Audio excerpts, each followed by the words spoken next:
എല്ലാവർക്കും നമസ്കാരം. ഇന്നത്തെ പാഠത്തിൽ MS അല്ലെങ്കിൽ മൈൽഡ് സ്റ്റീൽ പൈപ്പുകൾ, GI അല്ലെങ്കിൽ ഗാൽവനൈസ്ഡ് അയൺ പൈപ്പുകൾ, CI അല്ലെങ്കിൽ കാസ്റ്റ് അയൺ പൈപ്പുകൾ, എല്ലാത്തരം PVC അല്ലെങ്കിൽ പോളിവിനൈൽ ക്ലോറൈഡ് പൈപ്പുകൾ എന്നിവയുൾപ്പെടെ വിവിധതരം പൈപ്പുകൾ എങ്ങനെ മുറിക്കാമെന്ന് നമ്മൾ പഠിക്കും. ഈ പാഠത്തിന്റെ അവസാനത്തോടെ നിങ്ങൾക്ക് ഇനി പറയുന്നവ ചെയ്യാൻ കഴിയും. വ്യത്യസ്ത ആംഗിളുകളിൽ വിവിധ ഡയമീറ്ററുകളിൽ MS പൈപ്പുകൾ മുറിക്കുക. വിവിധ ഡയമീറ്ററുകളും വലിപ്പത്തിലുമുള്ള GI പൈപ്പുകൾ മുറിക്കുക. വിവിധ ഡയമീറ്ററുകളിലും വലിപ്പത്തിലുമുള്ള ഇരുമ്പ് പൈപ്പുകൾ മുറിക്കുക അല്ലെങ്കിൽ കാസ്റ്റ് ചെയ്യുക. വിവിധ ഡയമീറ്ററുകളിലും വലിപ്പത്തിലുമുള്ള എല്ലാത്തരം PVC പൈപ്പുകളും മുറിക്കുക. Bench vice 1, pipe vice 1, flat file 1, hacksaw frame and blade 1, try square 1, steel rule 1, scriber 1, cold flat chisel 1, ചുറ്റിക 1, pipe cutter 1, pencil 1, 50 mm PVC പൈപ്പുകൾ, 4 inch cast iron pipe, MS pipe 50 mm, GI pipe 11/2. MS പൈപ്പുകളുടെ വ്യത്യസ്ത ഡയമീറ്ററുകളിലും വ്യത്യസ്ത ആംഗിളുകളിലും മുറിച്ചുകൊണ്ട് നമുക്ക് ആരംഭിക്കാം. ഇതിനായി നാം ഈ പറയുന്നവ പഠിക്കും. 90° T ബ്രാഞ്ചിന്റെ ഡെവലപ്മെന്റ് വരയ്ക്കാൻ അളവുകളനുസരിച്ച് പൈപ്പുകൾ മുറിച്ച് തയ്യാറാക്കുക. ട്രൈ സ്ക്വയർ ഉപയോഗിച്ച് ബ്രാഞ്ച് പൈപ്പിന്റെ 90° ആംഗിൾ സജ്ജമാക്കുക. ശരിയായ വലിപ്പമുള്ള പൈപ്പുകളാണ് ഉപയോഗിക്കുന്നുവെന്ന് ഉറപ്പാക്കുക. ഒരു 90° ബ്രാഞ്ചിന്റെ ഡെവലപ്മെന്റ് ഒരു ഡ്രോയിംഗ് ഷീറ്റിൽ തയ്യാറാക്കുക. ഇത് മുറിച്ച് പൈപ്പുകളിൽ ഒട്ടിക്കുക. 2 പൈപ്പുകളിലും ഡെവലപ്മെന്റിന്റെ പ്രൊഫൈൽ പഞ്ച് മാർക്ക് അടയാളപ്പെടുത്തുക. പഞ്ച് മാർക്കിന്റെ പ്രൊഫൈലിനൊപ്പം ബ്രാഞ്ച് പൈപ്പ് മുറിച്ച് ഫയൽ ചെയ്യുക.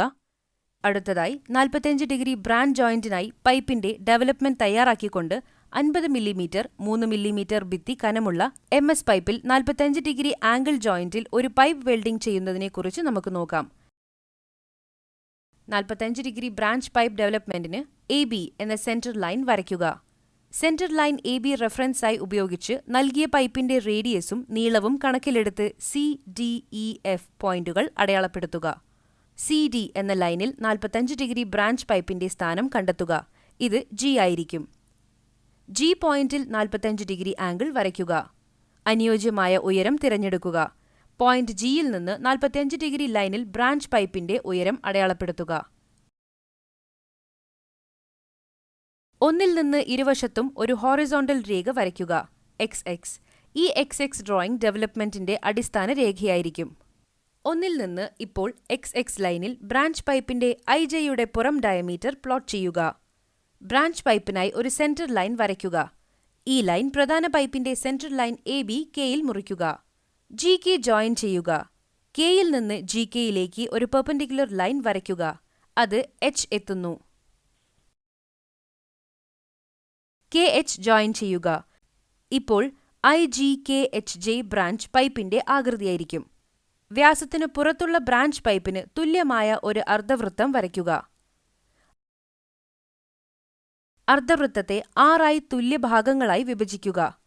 0 to 1, 1 to 2, 2 to 3, 3 to 4, 4 to 5 and 5 to 6.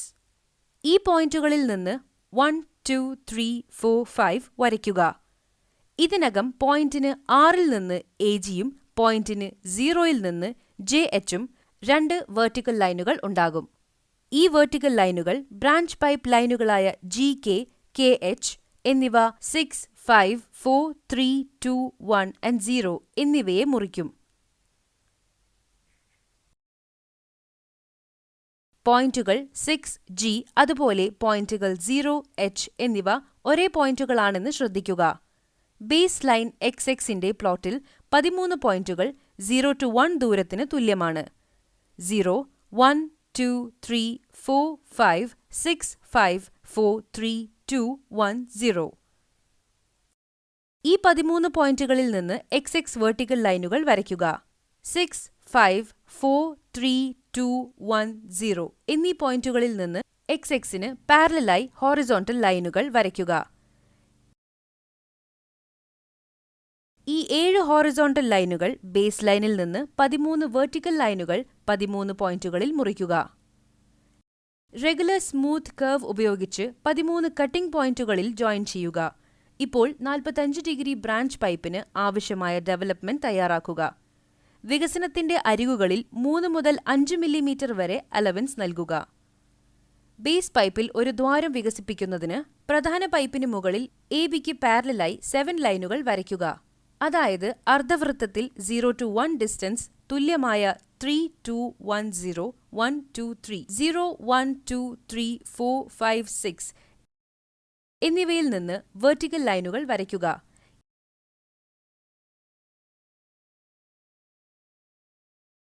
ഈ വെർട്ടിക്കൽ ലൈനുകൾ 7 ഹോറിസോണ്ടൽ ലൈനുകളെ തടസ്സപ്പെടുത്തും. സ്മൂത്ത് കർവ് ഉപയോഗിച്ച് തടസ്സപ്പെടുത്തുന്ന പോയിന്റുകളിൽ ജോയിൻ ചെയ്യുക.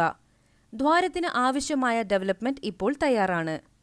ഒന്നാമതായി, പൈപ്പ് വൈസിൽ ഒരു പൈപ്പ് പിടിക്കുന്നതിന് അതിനെ വൃത്തിയാക്കുകയും അതിന്റെ പ്രവർത്തനം പരിശോധിക്കുകയും വേണം. പൈപ്പ് വൈസിന്റെ മൂവബിൾ ജോ പൈപ്പിന് അനുയോജ്യമായ രീതിയിൽ ക്രമീകരിക്കുക. ഫിക്സ്ഡ് ജോയിൽ പൈപ്പ് റെസ്റ്റ് ചെയ്ത് ആ ഭാഗം ജോയോട് അടുപ്പിച്ച് നിർത്തുക. തുടർന്ന് മൂവബിൾ ജോ ഉപയോഗിച്ച് പൈപ്പ് മുറിക്കുക. ഡ്രോയിംഗ് അനുസരിച്ച് നീളം അളക്കുക. പൈപ്പിനു ചുറ്റും അടയാളപ്പെടുത്തിയ സ്ഥലങ്ങളിൽ ചതുരാകൃതിയിലുള്ള ഒരു പേപ്പർ ഷീറ്റ് പൊതിയുക. കടലാസിന്റെ അറ്റങ്ങൾ ഒരുമിച്ച് കൊണ്ടുവരിക. പെൻസിൽ ഉപയോഗിച്ച് പേപ്പറിന്റെ അറ്റത്ത് അടയാളപ്പെടുത്തുക. GI പൈപ്പ് മുറിക്കുക. ഒരു നൈഫ് എഡ്ജ് ഫയലിന്റെ സഹായത്തോടെ കട്ടിംഗ് ലൈനിൽ ഒരു ചെറിയ വി കുഴി ഉണ്ടാക്കുക. ഹാക്സോയിൽ മികച്ച ടൂത്ത് ബ്ലേഡ് ഘടിപ്പിച്ച് വലത് കൈകൊണ്ട് ഹാക്സോ ഹാൻഡിൽ പിടിക്കുക. ഇടത് കൈയിൽ ഹാക്സോ ഫ്രെയിം പിടിക്കുക. ബ്ലേഡിന്റെ മുഴുവൻ നീളത്തിനും മിനിറ്റിൽ 40 to 50 സ്ട്രോക്ക് എന്ന നിരക്കിൽ അടയാളപ്പെടുത്തിയ കുഴിയിൽ ബ്ലേഡ് അങ്ങോട്ടും ഇങ്ങോട്ടും ചലിപ്പിക്കുക. മുറിക്കുമ്പോൾ കൂളന്റ് ഉപയോഗിക്കുന്നത് ഉറപ്പാക്കുക. വലിയ ഡയമീറ്ററുള്ള പൈപ്പുകൾ മുറിക്കുന്നതിന് പകുതി ആഴം വരെ മുറിച്ച ശേഷം പൈപ്പ് കറക്കി നടപടിക്രമം ആവർത്തിക്കുക. പൈപ്പ് മുറിക്കാൻ പൈപ്പ് കട്ടർ ഉപയോഗിക്കുകയാണെങ്കിൽ പൈപ്പ് കട്ടറിൽ പൈപ്പ് ഘടിപ്പിക്കുക. 3 വീലുകൾ പൈപ്പുമായി കോൺടാക്ട് ഉണ്ടാകുന്നതുവരെ കട്ടർ ക്രമീകരിക്കാൻ ഹാൻഡിൽ തിരിക്കുക. പൈപ്പിന് ചുറ്റും പൈപ്പ് കട്ടർ തിരിക്കുക. 1-2 തിരിവുകൾക്ക് ശേഷം കട്ടിംഗ് വീൽ കൃത്യമായി സ്ക്രൈബ് ചെയ്ത ലൈനിൽ ഇരിക്കുന്നോ എന്ന് നോക്കുക. ഇതിനുശേഷം കട്ടിംഗ് വീലിൽ അധിക പ്രഷർ ചെലുത്തുക. നടപടിക്രമം തുടരുക. പൈപ്പ് വീഴുന്നത് തടയാൻ ഫ്രീ ആയ കൈകൊണ്ട് പൈപ്പിനെ സപ്പോർട്ട് ചെയ്യുക. പൈപ്പ് മുറിക്കുന്നതുവരെ ഈ നടപടിക്രമം തുടരുക. ഒരു ട്രൈ സ്ക്വയർ ഉപയോഗിച്ച് അറ്റത്തിന്റെ ചതുരാകൃതി പരിശോധിക്കുക. പകുതി വൃത്താകൃതിയിലുള്ള ഫയൽ ഉപയോഗിച്ച് സ്ക്വയർ ഫയൽ ചെയ്യുക. കട്ടറിന്റെ അവസ്ഥ പരിശോധിക്കുക. ശേഷം നന്നായി വൃത്തിയാക്കുക. വ്യത്യസ്ത വ്യാസത്തിലും വലിപ്പത്തിലുമുള്ള കാസ്റ്റ് ഇരുമ്പ് അല്ലെങ്കിൽ CI പൈപ്പുകൾ മുറിക്കാൻ പഠിക്കുക എന്നതാണ് ഞങ്ങളുടെ അടുത്ത ഘട്ടം. ആവശ്യമായ പൈപ്പിന്റെ നീളം അളക്കുകയും മുറിക്കേണ്ട പൈപ്പിന് ചുറ്റും ഒരു അടയാളം ഉണ്ടാക്കുകയും ചെയ്യുക. തുടർന്ന് മരം കൊണ്ടുള്ള V ബ്ലോക്കിന് മുകളിൽ പൈപ്പ് വയ്ക്കുക. അടയാളത്തിനൊപ്പം പൈപ്പ് മുറിക്കുക. പൈപ്പിന് ചുറ്റും 3 അല്ലെങ്കിൽ 4 കട്ടുകൾക്ക് ശേഷം പൈപ്പിന്റെ അറ്റം ടാപ്പ് ചെയ്യുക. പൈപ്പ് പൊട്ടുന്നില്ലെങ്കിൽ പൈപ്പ് തിരിക്കുക. പൈപ്പ് മുറിക്കുന്നതുവരെ കട്ടിംഗ്, ടാപ്പിംഗ് എന്നിവ ആവർത്തിക്കുക. ഒരു പരന്ന ഫയൽ ഉപയോഗിച്ച് പൈപ്പിന്റെ അറ്റം ഫയൽ ചെയ്യുക. അവസാനമായി, വ്യത്യസ്ത ഡയമീറ്ററുകളിലും വലുപ്പത്തിലുമുള്ള PVC പൈപ്പുകൾ മുറിക്കുന്നതിനെക്കുറിച്ച് നമുക്ക് നോക്കാം. PVC പൈപ്പ് പൈപ്പിൽ ശക്തമായി പിടിച്ച് ഡ്രോയിംഗ് അനുസരിച്ച് ആവശ്യമായ നീളം അടയാളപ്പെടുത്തുക. 5, 10, 15, 20, 25, 30, 35, 40, 45, 50 മില്ലിമീറ്റർ ആഴങ്ങളിലായി PVC പൈപ്പ് ഘട്ടം ഘട്ടമായി മുറിക്കുക.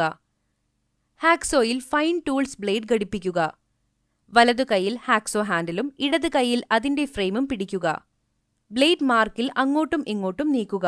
ബ്ലേഡിന്റെ മുഴുവൻ നീളത്തിനും മിനിറ്റിൽ 40 സ്ട്രോക്കുകൾ ഉപയോഗിക്കുക. ഒരു പരന്ന ഫയൽ ഉപയോഗിച്ച് അരികുകൾ ഫയൽ ചെയ്യുക. ഒരു ട്രൈ സ്ക്വയർ ഉപയോഗിച്ച് ലെവൽ പരിശോധിക്കുക. ഈ പാഠത്തിൽ വ്യത്യസ്ത ആംഗിളുകളിൽ വിവിധ ഡയമീറ്ററുകളുള്ള MS പൈപ്പുകൾ മുറിക്കുക. വിവിധ ഡയമീറ്ററുകളിലും വലിപ്പത്തിലുമുള്ള GI പൈപ്പുകൾ മുറിക്കുക. വിവിധ ഡയമീറ്ററുകളിലും വലിപ്പത്തിലുമുള്ള കാസ്റ്റ് അയൺ പൈപ്പുകൾ മുറിക്കുക അല്ലെങ്കിൽ കാസ്റ്റ് ചെയ്യുക. വിവിധ ഡയമീറ്ററുകളിലും വലിപ്പത്തിലുമുള്ള എല്ലാത്തരം PVC പൈപ്പുകളും മുറിക്കുക. നിങ്ങൾക്ക് ഇതിനെക്കുറിച്ച് വ്യക്തമായ ധാരണയുണ്ടെന്ന് ഞാൻ പ്രതീക്ഷിക്കുന്നു. എല്ലാവർക്കും നന്ദി. അടുത്ത വീഡിയോയിൽ കാണാം.